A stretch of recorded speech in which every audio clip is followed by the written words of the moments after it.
Welcome back, everyone. Travis Philhart is with us today. He's the Deputy EMA Director here in Allen County. We're looking ahead to 2024, April 8th of that year. Okay, so there's going to be a complete solar eclipse. Tell us on that day what to expect. Yeah, so a solar eclipse is a rare event that we haven't seen in Ohio since 1806. Crazy. Yeah. So from what the models have told us, 9 of the counties in Ohio will be impacted directly by what they're calling the line of totality. Okay. So it is where the moon comes through the path between the sun and the earth.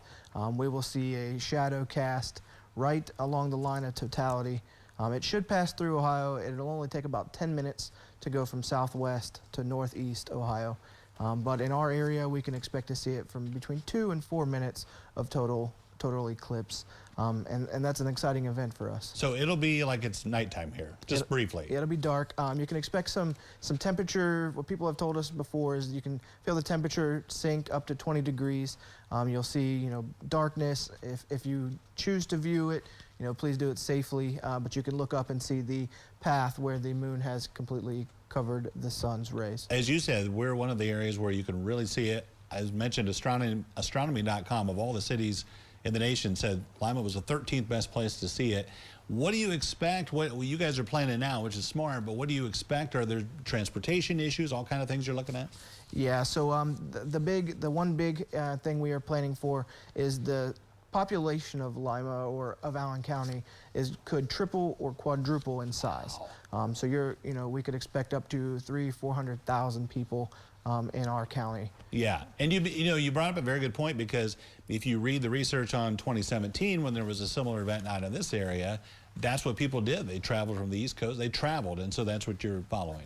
Yes, and we have put together a local planning committee, a task force, if you will, compiled of local fire departments, police departments, EMS providers, hospital staff, communication, members of the public, so we can kind of get a plan for when the highways are clogged up and our streets are clogged up, what we can do to get people in and out of the area. Yeah. The event itself will only last 2 to 4 minutes, but the population leaving the area, could take 12 hours, 24 hours, things like that we need to plan for. Because most of them are probably going to stay overnight, or they did the night before. They're not just going to see the eclipse and take off, right? Yeah, and that's one thing. One of the bullet points that we have to look at is, our hotels will be inundated, our roadways will be full, restaurants, things like that, our resource centers where we purchase produce could be inundated. So all those things people need to plan for ahead.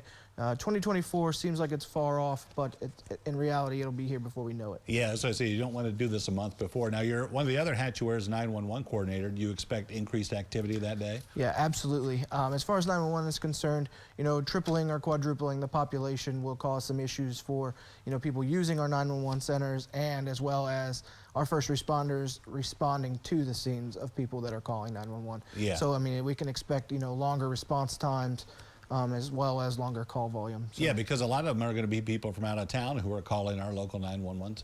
The other thing, even though you try to get the word out, and I think especially by 2024, everybody should know about this, do you expect calls from people like, what the heck's going on? I hadn't heard about this. Hopefully, with a good collaboration of education between our local planning task force and our local news outlets, that we can get as much of this out forthcoming as we can. That's why we're talking about it, right now in 2022. Hopefully we can get the message out, and I know national coverage of eclipses seems to be pretty high as well. Yeah. So we hope, through the education process, through getting the word out, spreading the word, that hopefully it doesn't catch anybody off guard. You mentioned at the very beginning the safety of it. Okay, if you decide to look at it with either the glasses or when it's totally covered up? Yeah, please use some type of eye protection, personal protection, especially in this COVID area. Everybody understands the importance of wearing a mask. Same with your glasses during a solar eclipse. Ultimately, you will be looking straight into the sun, so please use some type of protection. As you mentioned, with all those people here, we don't know where COVID's going to be at that time either. We hope in 2024 we're not even thinking about it anymore, but yeah, probably have to plan, I suppose. We hope. Yep, I would absolutely plan for the worst case scenario. Yeah. Keep your social distancing, follow the CDC guidelines. But it's an event that we haven't seen since 1806, and it's a great event for everyone, for their families to experience. Yeah, tell your kids about it. Absolutely. All right, Travis, thank you so much. Appreciate it. Good seeing you. Now, going medical news coming up next on Noon Edition.